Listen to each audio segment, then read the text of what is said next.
বন্ধুরা, শুভ বিবাহ ধারাবাহিকের আজকের এপিসোডে দেখানো হয়েছে সুধার ডিভোর্সের সত্যি জানার পরেই তেজের মেজিকা বলেন এই মেয়ে একজন ক্রিমিনাল, ও ইচ্ছে করে আমাদের সবাইকে মিথ্যা কথা বলেছে।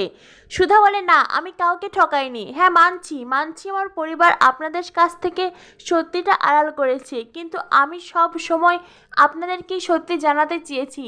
কিন্তু মিস্টার বসু মল্লিক উনি আমাকে জানাতে দেননি, কারণ ঠাম্মি কষ্ট পাবেন বলে। তাই আমিও এতদিন মিস্টার বসু মল্লিকের মুখের দিকে চেয়ে আপনাদেরকে আসল সত্যি কথা জানাতে পারিনি। আপনি বিশ্বাস করুন ঠাম্মি, এই বাড়ির অর্থ সম্পদের প্রতি আমার কোনো লোভ নেই। আমি সবসময় নিজের পায়ে দাঁড়াতে চেয়েছি।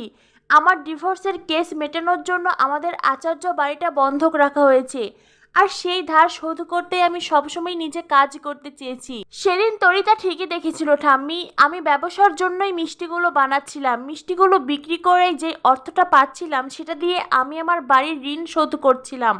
ঠাম্মি, এতে আমি কোনো অন্যায় দেখছি না। তখনই তেজ বারবার সুধাকে বলে, সুধা আপনি চুপ করুন, অনেক হয়েছে, আপনি চুপ করুন। সুধা তখন দু হাত জোর করে তেজকে বলে, মিস্টার বসু মল্লিক, আমি আপনার কাছে দু হাত জোর করছি, দয়া করে আজকে আমাকে সমস্ত সত্যি বলতে দিন। একটা সত্যিকে আড়াল করতে গিয়ে হাজার হাজার মিথ্যে বলতে হচ্ছে, আর সেই মিথ্যেগুলো আপনাকে কুরে করে খাচ্ছে। আমি নিজেও ভালো নেই মিস্টার বসু মল্লিক, তাই দয়া করে এই সমস্ত সত্যি কথাগুলো আমাকে বলতে দিন।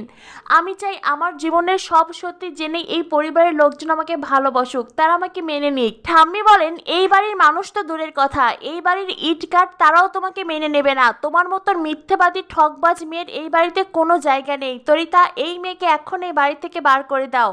আমি এই মেয়ের মুখ দর্শন করতে চাই না। ঠাম্মি নিজের কথা শেষ করে ওপরে উঠতে গেলেই পিছন থেকে সুধা বলে, কিন্তু ঠাম্মি, আমি যার হাত ধরে এই বাড়িতে এসেছি, অগ্নি সাক্ষী রেখে আমি যার সঙ্গে বিয়ে করেছি, আর যে সারা জীবন আমার পাশে থাকার প্রতিজ্ঞা করেছে, সে না বলা অবধি আমি এই বাড়ি থেকে কোথাও যাব না।